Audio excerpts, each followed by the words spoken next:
knowing that we talked about what is digital transformation, digital strategy, and gave that a really high level definition, in this conversation, we're going to dive into what is company culture and why is that important to any digital strategy. So I just want to kind of ask you that question top line. How is company culture related to digital strategy? For a couple reasons. One is that oftentimes a digital transformation is going to change your culture, and more often than not, it will change your culture. And it could be intentional change your culture, or it could be unintentional. So it's really understanding what the impact to your culture is going to be as a result of the transformation is important, because you want to be deliberate about it. You don't want the culture that you end up with to be accidental. So you want to have a clear path or a clear vision for what it is you want to, what you want your culture to be. And then ultimately, how are you going to start to bend that culture and align all the other aspects of your non-technical components of your transformation back to that future state culture. The other reason why culture is so important is looking at the current state culture. Is the current state culture for most organizations is in some ways going to help the transformation. It might help enable it, but in other ways, it's going to undermine the transformation. And so when you look at a company, for example, that has very siloed operations and there's not a lot of cross-functional communication or cross-functional visibility into other processes or data, that's being used or touched in other parts of the business, that's a culture of silos and some independence. But if you go through a digital transformation, what it's going to do is it's going to require or force those teams now to start being more collaborative and seeing the cross-functional impacts of their business processes and having more visibility into the entire end-to-end processes. And that may sound like a good thing, and that mostly is a good thing, but that can be a shock to the existing culture. So the existing culture can actually undermine your efforts or attempts to move to that future state. So you have to understand where you're starting culturally, where you want to be culturally, and then ultimately what the cultural change plan is going to be from there. Yeah. So as a company, do you need to address culture even if you're not going through a digital transformation? I think you should, just based on my past experience of not paying attention to culture has some pretty dire consequences, or it can have pretty dire consequences if you don't have a focus on culture. What will end up happening is if no one there is thinking about culture, it's just going to morph aimlessly into whatever it's going to become. And the most powerful undercurrents of culture oftentimes are negative. Things that related to lack of collaboration or distrust of peers, distrust of management. When there's not a clear and deliberate focus on culture, those sorts of cultural toxins, if you will, end up dominating because you're not doing anything to counter them. And oftentimes those are more powerful than any unintended positive culture that might come out of a lack of focus on culture. So it's the unfortunate reality of culture is it inherently, if it's not managed or checked, it's inherently going to probably go to a darker place than if you have a deliberate focus on what it is you actually want the culture to be, and call it the more positive culture that will enable your future business success. That makes sense. And how would you define company culture? Well, it's a culmination of things. It's no one thing. Oftentimes when we think of culture, we think of the feel that you get from an organization. Like, just what does it feel like to work here? What does it feel like when I come in the office every day or when I'm interacting with people? How do I feel when I leave the office? When I leave work, do I feel good? Do I, that sort of thing is how we oftentimes think of culture. But really, when you really dig into what it is and what it means and what the different components are, and how you can drive culture or influence that culture of the intangible feeling that I was talking about, you start to look at things like everything from the types of people you hire. Are you hiring certain personalities or certain skill sets that match the culture you're trying to enforce?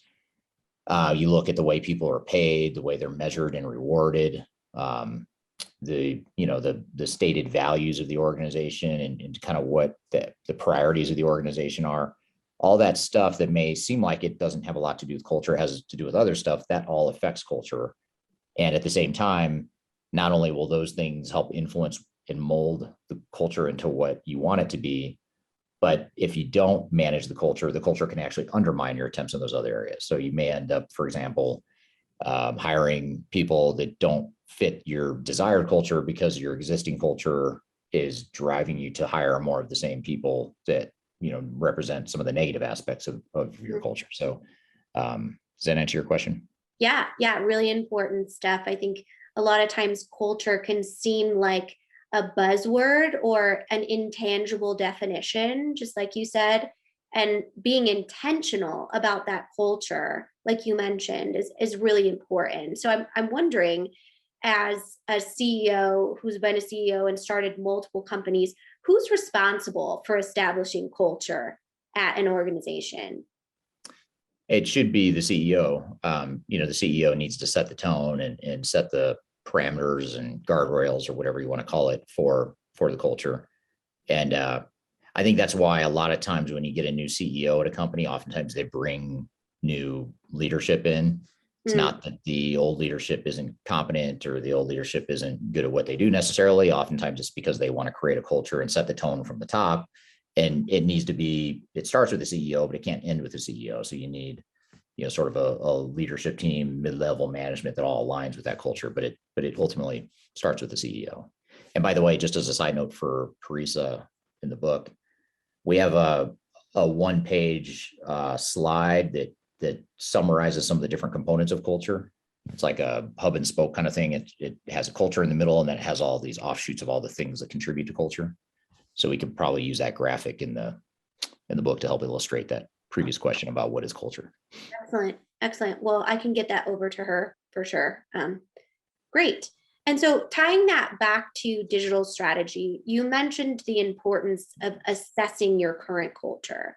If you are a leader within the organization that wants to better understand what their culture looks like, how would you begin assessing it? Well, it unfortunately isn't as simple as that, just asking people, how would you describe the culture here? Because oftentimes people can't articulate it. But rather than that, what's more effective typically is to ask a series of leading questions that dive into some of those different dimensions of culture that I was talking about. So one thing that we do and recommend for our clients is that we do an organizational assessment anytime we're starting to help a client through their digital transformation journey. And part of the purpose of that organizational assessment is to understand the current culture, the strengths and weaknesses of the culture, as well as the strengths and weaknesses of the organization that may in some ways enable or undermine the transformation. So for example, some of the things we look into in that organizational assessment are understanding how people's perception of communication within the organization. Is it an open environment? Do they feel like they get the collaboration and support they need from their peers? Do they get the collaboration and support they need from their superiors?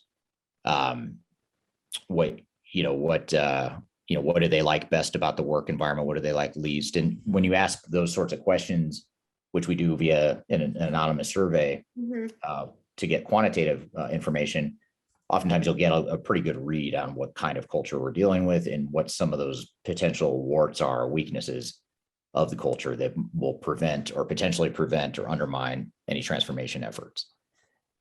It also has to do with like the tenure of the organization. Is it a very mature, established group of people that have been there for a long time? There's strengths to that. There's a positive to that, but there's also a dark side, which is when you have a highly tenured environment, sometimes it's typically harder to change the culture because they've been there for so long and they're just going to, the culture's more baked in or ingrained in the individuals. So those are just some of the things we look at, but you also look at, organizational design or reporting relationships. You look at people's perceptions of the leadership team. If people don't trust the leadership team, then that's a problem. You've got to deal with that and figure out how do we overcome that? How do we create a more positive connection with leadership? And it's not just for digital transformation purposes. That's just something that is going to benefit the organization as a whole. But oftentimes a digital transformation exposes these things when you go through that organizational assessment. So the assessment, typically will uncover a lot of that stuff. Again, Erica, as an established CEO who has a lot of experience, not only on starting your own company side, but also working with clients to establish an effective company culture, can you share a top line example of where you might have seen culture get out of control and inhibit a digital transformation or negatively affect it? Yes. We had a client not too long ago. It was a very large client in the, we'll call it the rural, sort of a rural area of the United States. Mm-hmm. And a large organization that was, they were nice people, we'll call it in quotes, on the surface, but underneath the surface was a lot of political infighting and backstabbing and lack of support for one another. But on the surface, they were very friendly to one another. And actually, as an outsider, it came across fairly disingenuous, but they felt like they were being positive because they were acting nice to each other's faces. But behind the scenes, via emails and behind closed doors, there was just a lot of negativity, I guess I'd say. Uh-huh. So it was an interesting situation because it's a family business that has grown to be very, very big. It's a well-known company, and they still had that family feel on the surface, but underneath it, they had the politics and the negativity that you often see in larger organizations. So they had this sort of strange mix of both, positive and negative, with a lot of negative stuff under the surface, and that made it extremely difficult to get alignment on the path forward. During their transformation, they just had trouble, aligning on what the project meant. They had somewhat of a what's the word? They were overconfident in their abilities to manage the transformation without more significant outside help.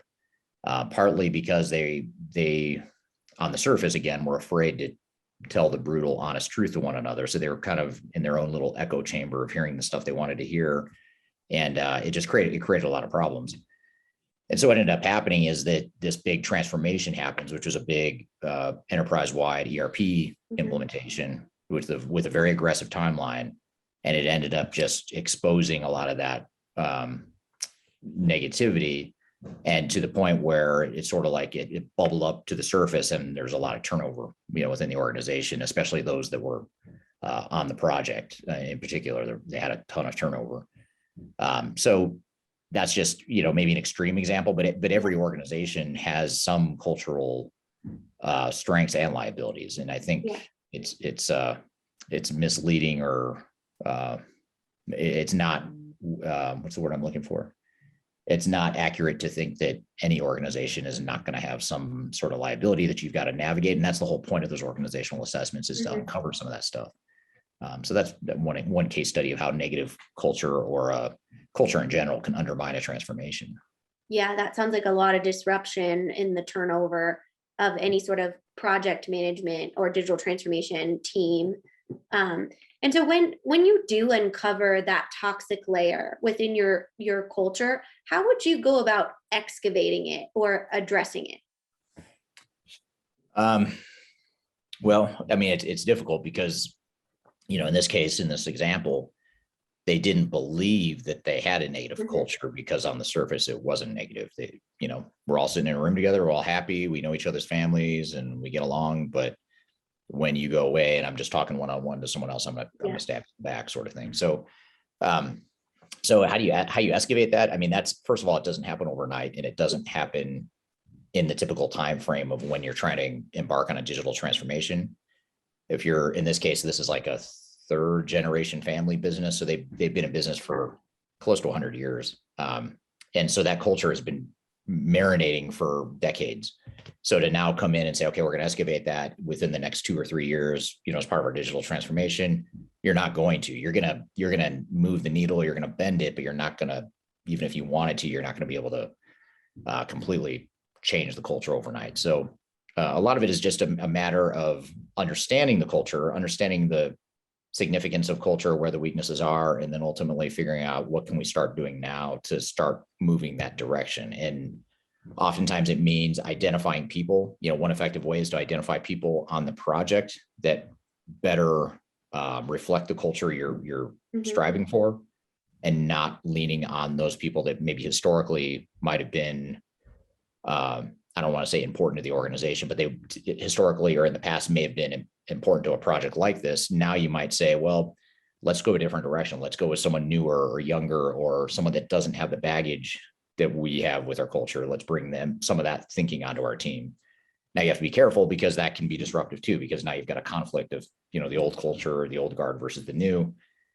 And sometimes the new guard will get frustrated and leave the organization, or get almost like they get rejected by the culture of the existing organization. So it's a very tricky balancing act, but you can certainly start looking at what is it that's driving the culture and what can we do to change it the way we want to. And, usually even though you're not going to get there by the end of a transformation timeline, usually people will see movement and they'll see what direction the organization is going. And usually that can be positive enough to give you some momentum in the transformation. Yeah, that refresh of motivation when it comes to seeing a culture of change. And so I want to dig in a little bit to that organizational structure and its relationship to culture.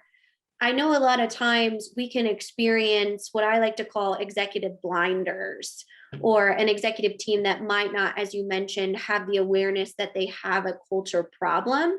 So I would assume that can lead to it being really challenging to garner executive alignment when it comes to the project, which obviously we talked about, that was a main tactic in digital strategy. So what do you do when you experience an executive team that might not have awareness to a culture issue? Yeah. So what generally happens then is, you don't want to be subjective. You don't want to rely on conjecture to say the culture is good or bad, or it's going to be a problem, or because that doesn't resonate with most executives and even other team members. So what we do when we do the organizational assessment is we try to quantify as much as we can, what is the rating that people give, sort of their self-assessment of the different components of culture within the organization. And what you inevitably see is there's some areas that look pretty strong, and there's others that are outliers that are scored a lot lower than sort of your others.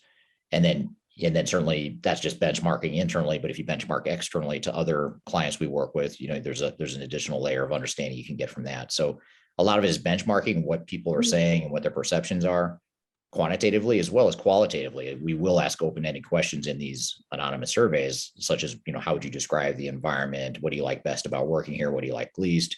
And you start to pick up on themes and patterns that articulate what the culture is, or what people's perception of the culture is. So when you do that and you're basing it on real facts, real data like that, then now you can start to tell a story of here's what the culture is, and whether it's right or wrong doesn't really matter. Perception is reality. So this is the reality. This is the culture that you as an organization have. Here are the strengths, here are the weaknesses, and here are the things we need to address. So usually when you do it in that context and do, have a layer of analysis behind it rather than just the conjecture, then you're going to be, that's the best way to get attention. Yeah, that makes a lot of sense. And so what are some other red flags that there may be a culture issue within that assessment process? A lot of red flags we look for. Some examples would be a couple of things I mentioned before. Lack of coordination and communication between departments, lack of two-way communication to and from the higher ups, lack of understanding of the vision and the strategy of the organization as a whole, lack of understanding of what this transformation means to the organization or how it aligns with that longer or bigger picture vision. We also look at unclear roles and responsibilities, lack of accountability, distrust. Anytime you have distrust of peers and or leadership, that's a cultural work that you want to fix. Those are probably the biggest ones. Yeah. And I assume in a lot of your work, you work with people that could be on the IT side or more of kind of the hard science, if you will, side of operations. Do you ever find that you're in a scenario where it is more process over people type of mentality? And if so, how do you help them understand the importance of the people side of digital strategy? Well, I think when we get to the chapter on resistance to change, Mhm. we'll talk about this concept a bit more. But one of the things that to note about organizational and people resistance in general is that, much like culture, like you were just asking, executives tend to overlook or oversimplify people's willingness to change, because on the surface, again, it's a kind of an iceberg analogy, where on the surface people are saying that yes, they want to change, yes, they're tired of the old systems, yes, the processes are broken, and yes, I'm excited about something new. That's just the tip of the iceberg. But then you dig into it and start defining how each person, each work group, each department in different parts of the business are going to be affected by the change, and the disruptions to their routines and their usual way of operating. That's when people start to dig in their heels. It's typically not because people just want to sabotage the project, or they think so poorly of the organization that they want to see the transformation fail. That's usually not it.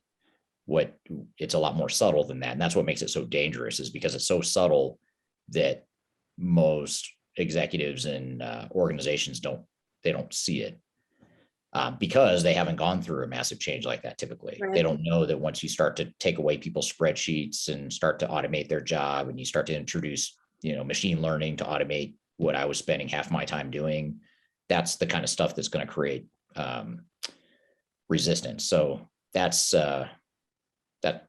Yeah. Does that answer your question? I feel like I Yeah, went off it does. track. So let's just, since that's kind of where we're going organically, let's just jump into understanding resistance. Sure. So can you define resistance for us? Yeah. So it's not necessarily sabotage, although sabotage is a very extreme form of resistance that, quite frankly, is in some ways easier to deal with because you see it so clearly. Mhm. If you see someone that, in every organization has I would say, a very small handful of people that maybe are just full on going to sabotage this thing, especially organizations that have relied on tenure and tribal knowledge and Right. heroics to manage the business. When you go through a transformation, oftentimes you're taking away the tribal knowledge, you're taking away the heroics, you're taking away the value of tenure, because now you're automating a process, you're standardizing a process, you're making it more scalable, less dependent on one person or a small group of people. And that's good for the business overall, but that's a threat to me or you if we valued and prided or found pride in whatever the past tense of pride is, found pride in the fact that we are the heroes. We're the ones that, despite broken processes, we're able to, pull through for the organization. And, there's a certain feeling of positivity that comes from that. So when you start to threaten to take that away, I'm probably going to resist that, because I don't want that to go away, because that's my self-worth and all that psychological stuff you get into. Right. So that's, I'd say, the more extreme examples, kind of working our way back to the more subtle ones. And then, the more subtle, more common ones are going to be like, I'm excited about having a new system because, I'm tired of my old legacy system. But once you start talking about taking away that spreadsheet that I created 10 years ago or 20 years ago, and I've been using that cool spreadsheet to manage my work every day, now you're telling me that's going away and that's going to be automated, or it's going to be built into a system and anyone could do that now. That's where I start to resist. And it's not that I'm going to try and sabotage necessarily the project, but I'm not going to be as excited, and I'm not going to support it as much as I used to. And I'm just going to do emotions. I'm not going to go out of my way to make it successful. Right. And that's where that fear is born, right? Will I still have my job? Do I still matter here? And where our people skills really need to come into our strategic approach. So just for an organizational summary, it sounds like what you're saying is there's kind of a very fringe group that might be more intentional about their resistance. And then there's a different group, whether it's aware or not aware, that might be the unintentional resistance. Those two basic groups. Is that kind of what you're saying? Yeah. Yeah, and I'd say the fringe groups are going to be the ones that, and the way to identify them or to speculate who the people might be, yeah, are the people that are going to have the biggest impact.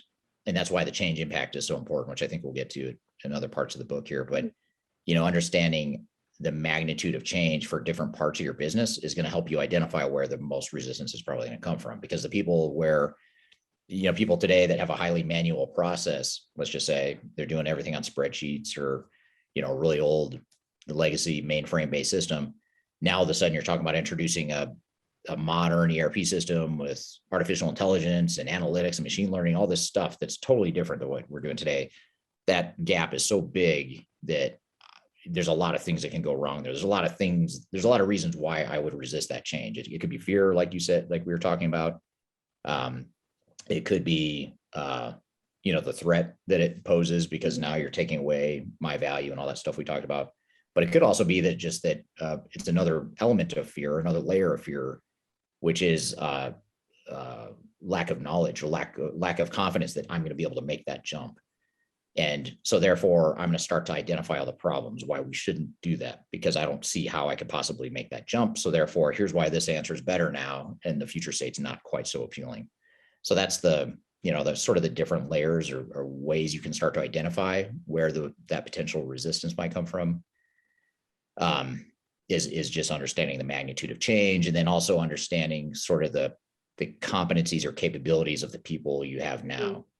I would say the people with really low competencies and the ones with really high competencies are the ones that are that struggle the most with change. Reason being that the ones with low competencies lack that confidence and they have the fear of making the big jump.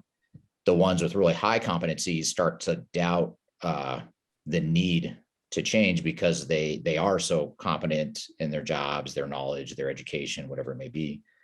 Some of the hardest clients we've had in terms of change management were the most educated organizations. You might think it's the least educated, which it could be, and it is in some cases, but oftentimes when you get organizations with a bunch of PhDs or people with master's degrees, like people in high tech or pharmaceutical sciences, things like that, those people can be really difficult to change because they're so confident in their abilities and their knowledge and all that stuff. So that creates a whole different type of resistance that's very hard to manage. So that's the other thing, is looking at the competencies too. You look at the outliers; those are probably the ones that are going to be the most resistant, and then the ones in between are the ones that are going to be probably the more subtle, harder to track down. Right. That's a great point about the competencies. I think that's something definitely important to be included in the conversation when it comes to resistance.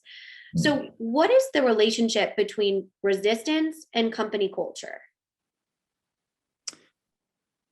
Well, company culture can cause resistance, and resistance can feed into the company culture. So it's kind of a circular thing that feeds off one another. And you can't really change one or focus on one in isolation from the other. So, usually we start with understanding what parts of the culture are likely to cause the resistance. And then you get that, you kind of view that as the root cause that can stop that feedback loop from continuing. Then you can sort of get to the root cause of it all. But, in terms of like I said, the lack of perceived lack of communication or lack of trust within the organization, that's going to create resistance. If I don't trust leadership, and leadership comes in and tells me that we're going to go through this big transformation, it's going to be great, here's what we're doing, I'm probably not going to trust that, because here's a big initiative, it's going to require more work, it's going to be a disruption, I already don't trust you as it is, and now you're making my life more difficult. So that right there is sort of a cultural nuance that is going to undermine or affect your level of resistance, just as one example. Right. That's a great example. Would it be fair to say that establishing or understanding a company culture is something that can mitigate the risk for resistance? It can, as long as you go one step further than just understand it, but actually start to mitigate and understand what it is. For example, I'll give you another example using that trust and communication dimension. If an organization has, let's just say they distrust management and they sense that there's not enough good information coming from leadership, but they have a higher degree of trust with their peers, that would tell you that, okay, to overcome resistance and to make sure we don't fuel the resistance and we can actually mitigate that resistance, it's probably going to be more effective to us to focus on having peer communication and having peer-to-peer sorts of change strategies versus a top-down, coming from leadership. Not that you want to abandon it completely, because there's a need in that case to build that trust between executives and the rest of the organization in that example. But knowing that that's sort of a hot button or a trigger for the organization, you don't want to lead with that. You certainly want to address it as much as you can and start to build some confidence and trust with leadership. But if people value that peer-to-peer communication and trust, then maybe that's what you lead with. You build on that strength while you're sort of secondarily trying to mitigate the weakness of the lack of trust with leadership in that example.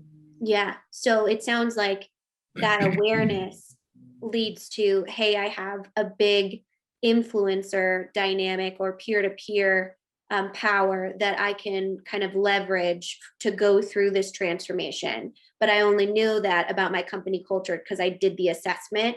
Yes. And then you extracted those actionable strategies out of that. And that's kind of the relationship between the two.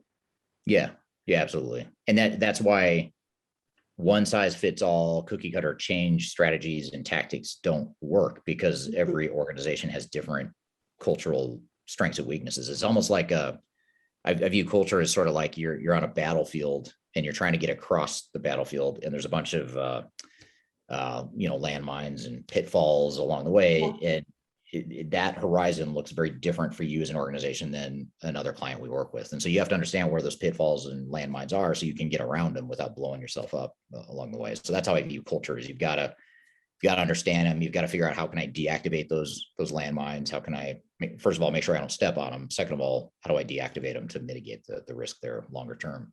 Yeah, absolutely. It's kind of like DNA, right? It's really unique to the overall system or organization as well. So when I want to talk a little bit more about tribal knowledge, because I think it's really kind of unique to digital transformations, because a lot of it can be technical based. So knowing that you have some tribal knowledge, I would assume would be very important. So can you kind of tell us what tribal knowledge is? Yeah, it's that undocumented knowledge and background and understanding that individuals have in the organization through years and years of experience and lessons and successes and failures within the organization. So the key there is it's undocumented. I mean, there's a lot of knowledge, which is great. A lot of organizations have very strong tribal knowledge, which is good, but where it becomes a liability is you can't scale that tribal knowledge, especially if you're growing quickly, or especially if you're going to have or anticipate having a fair amount of turnover, which, right now, at the time we're writing this book, attrition is a big problem for a lot of industries. So that tribal knowledge is at risk of going out the door as you lose employees and then bring in new people that don't have that tribal knowledge.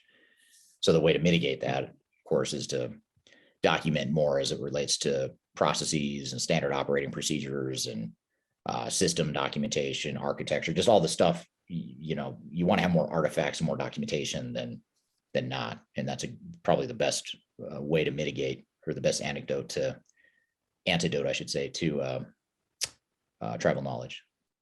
Absolutely. Definitely something that's important to understand, especially in kind of a technical space.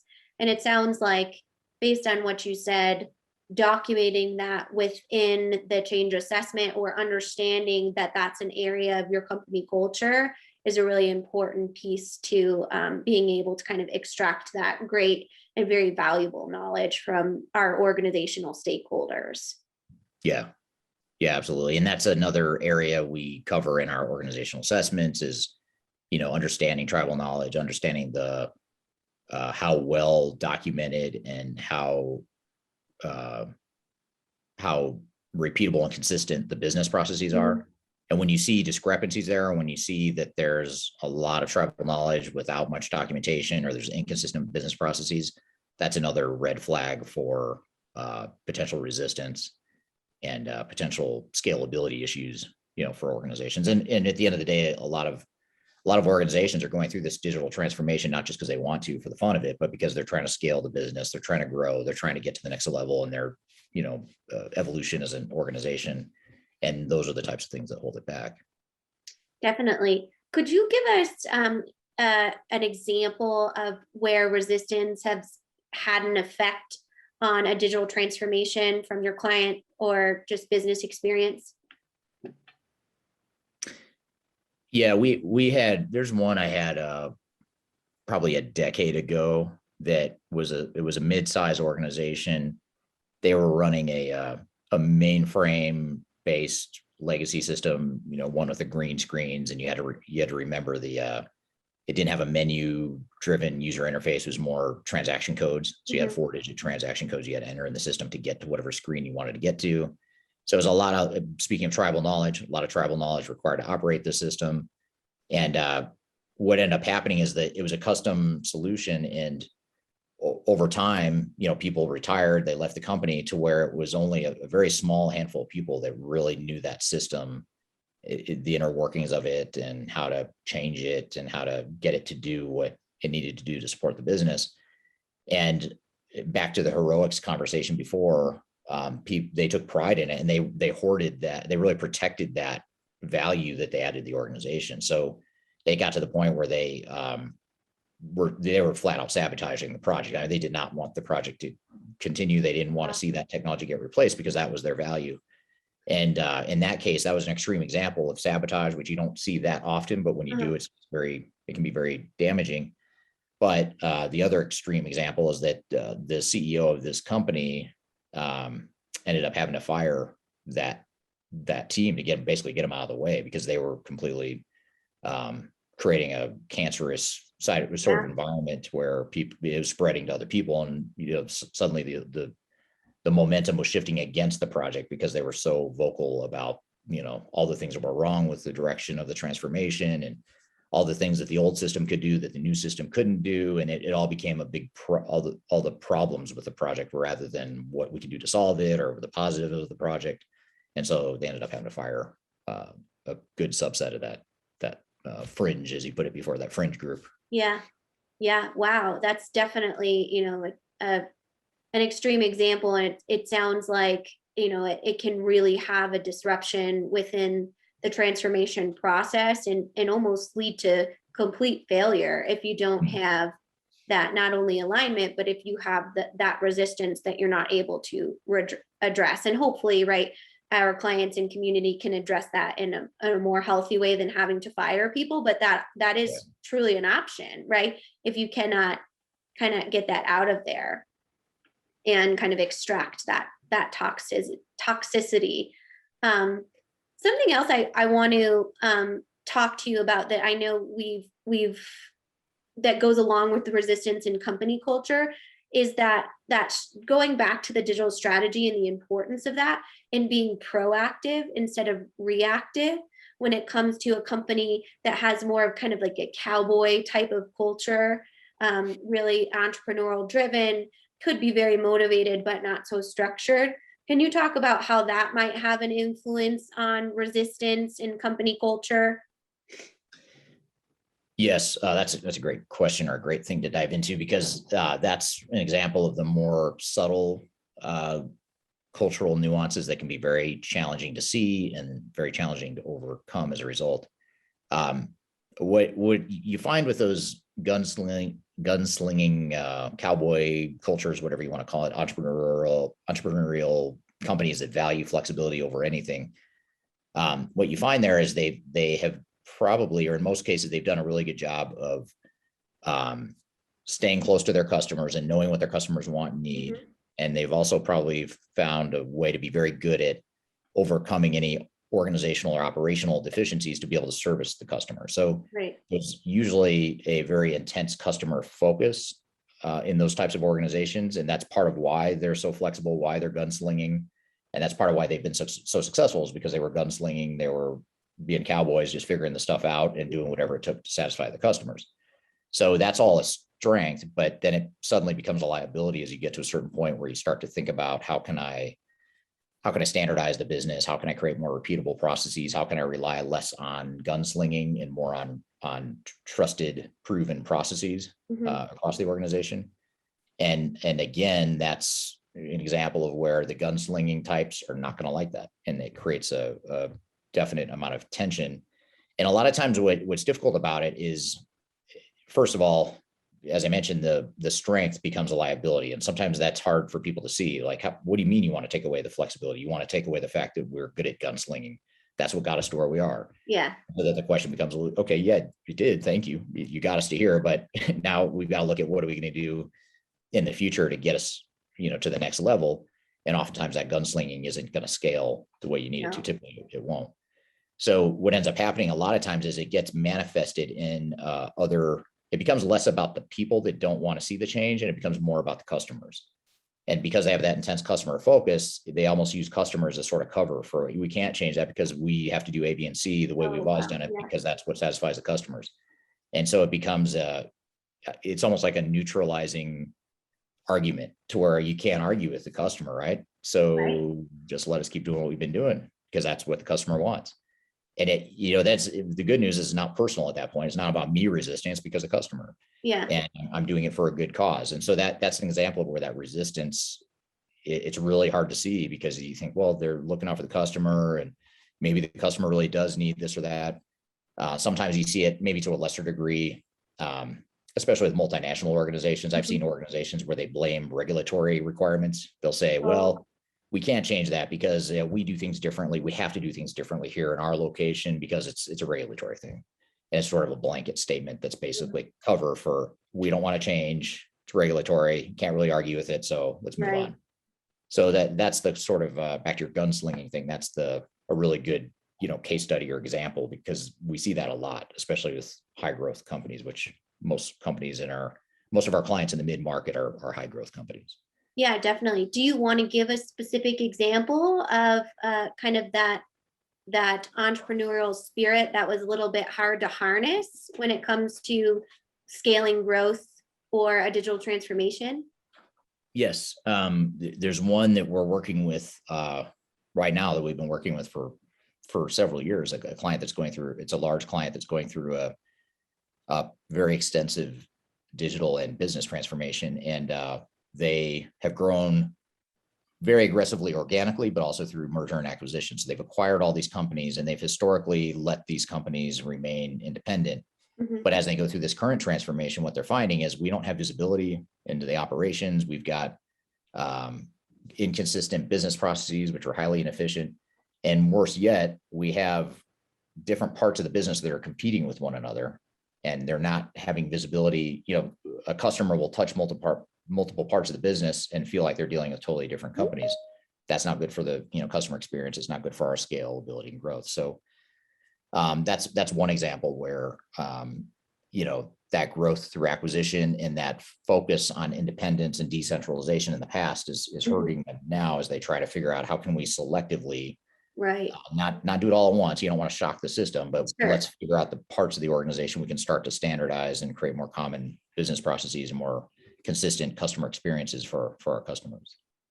Excellent. Well, that's such interesting stuff. I think that's probably a good stopping point for today. And then we'll pick up, just for a programming note, Parisa, we're going to pick up part 2 of part 1 because there was a lot in here for us to go through. So hopefully that's helpful. But thanks for your time today, Eric. That was a really fun conversation. I was. Yep. Thank you. Yeah. We'll see you in a little bit.